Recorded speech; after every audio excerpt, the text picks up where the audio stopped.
What is the duty of a husband and a father in his own house relative to people outside of his house?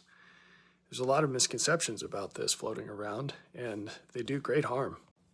At one point, when Jesus was teaching, some of his disciples came up to him and said, "Master, your mother and brothers are outside and they want to talk to you." And he said, "Who is my mother and who is my brother?" And he held up his hand and he pointed to his disciples.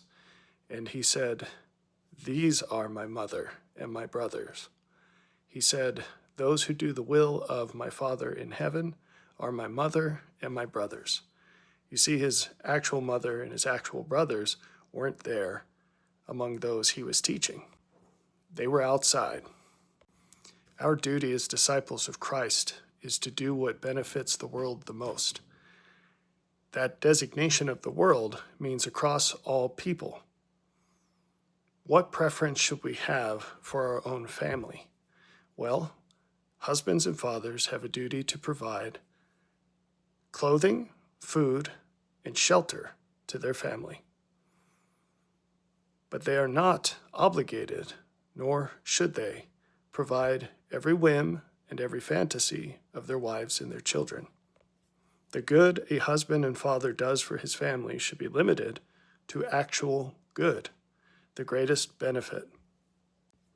What happens when a man pours out his soul to his wife and his children above and beyond the bounds of what they're willing to receive, of what they're willing to be grateful for, of what they use for good? What happens when those people in his family become worse people because of the excess that he gives them? Well, he's causing harm rather than good. That's not love. When you exceed what your family members merit, and you go beyond what your duty is as a husband and a father, you're poisoning the well, and you're doing evil. God's not going to bless you for that. Nepotism is a sin.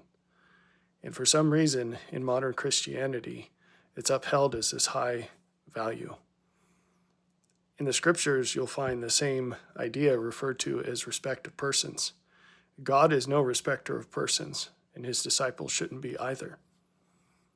If your family is misusing the resources that you bless them with, then God is calling upon you to use them on others, those who would use them for greater good, who would be more grateful, and who would use them for the benefit of the world. And that's God's purpose.